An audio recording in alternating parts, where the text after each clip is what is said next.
আজকে আমরা দেখছি কি করে কাঁঠালটা ছাড়াতে হয়, বুঝলেন? কাঁঠালটাকে ক্লিন করে তারপরে এর সবজি হয়। তো দেখুন কাঁঠাল থেকে দুধ বার হয়েছে, তার মানে এটা একটা ফ্রেশ কাঁঠাল। এভাবে আপনি কাঁঠালটাকে চিনতে পারবেন। আপনি কোনো একটা কাগজ বা পলিথিনের নিচে এটা করবেন, কেন অনেক আঠা বার হয়। তারপরে হচ্ছে সরষের তেল কাছে রাখবেন। তো দেখুন আগে মা কাটলো, এখন সরষের তেল নিয়ে নিয়ে কাটবে, কেন মায়ের হাতে দেখতে পাচ্ছেন আঠাটা লেগে আছে। তো এই আঠাটা লাগলে তো আপনি আর কাজ করতে পারবেন না। তো ওই কারণে দেখুন বুঠিংয়েও এটা চাকু তাকুতে ভুলে যান, বুঠিংয়েই কাটতে হবে।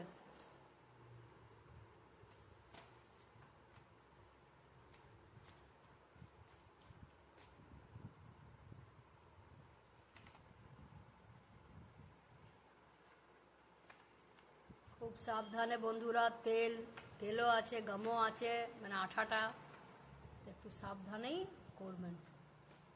দেখুন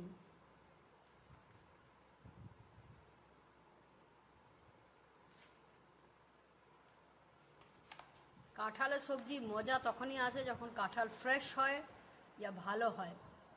যদি কাঁঠালটা ভালো না হয় তাহলে আপনি কত ভালোই রান্না করুন, রান্নাটা ভালো হবে না। তো কাঁঠালটা ভালো করে, কাঁঠালটা গাটা যেমন গ্রিন হোক, এখানে দেখতে পাচ্ছেন গ্রিন, আর এ পোর্শনটা আমরা রান্না করব, বুঝলেন?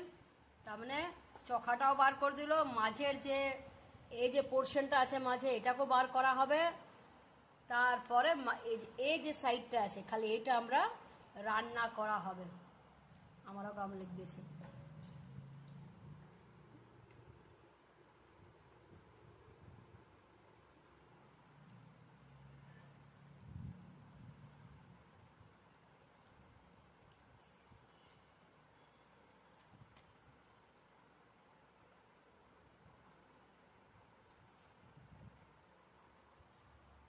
একটা বাটিতে আলাদা করে এই পোর্শনগুলো রাখা হবে, আর এইগুলারই কাঁঠালের সবজি হবে।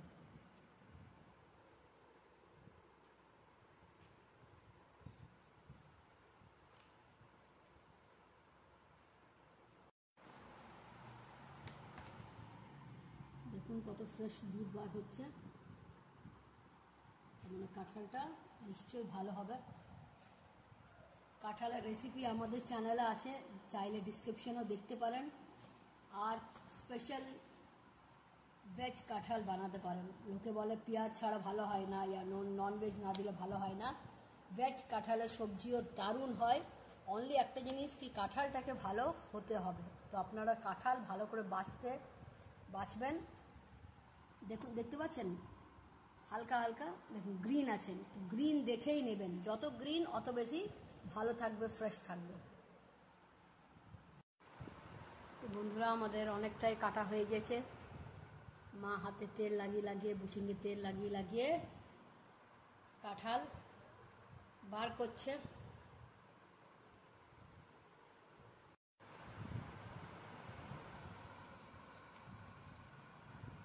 আবার এই বুটিং থেকে কাঁঠালের রসটা বার করার জন্য বুটিংটাকে পুড়োতে হবে, পুড়িয়ে তারপরে ওটাকে ঘষে যেমন নর্মাল ধুন, ভিমবার দিয়ে ধুয়ে দিতে হবে। কিন্তু মনে রাখবেন যেহেতু তেল দেয়া হচ্ছে তাহলে অতটা চিট জমবে না। যত বেশি তেল দিবেন, কিন্তু তেল দিলে পিছুলটাও হয়, তো তাই জন্য একটু সামালে কাটতে হবে। তো কাঁঠাল আমাদের কাটা হয়ে গেছে বন্ধুরা।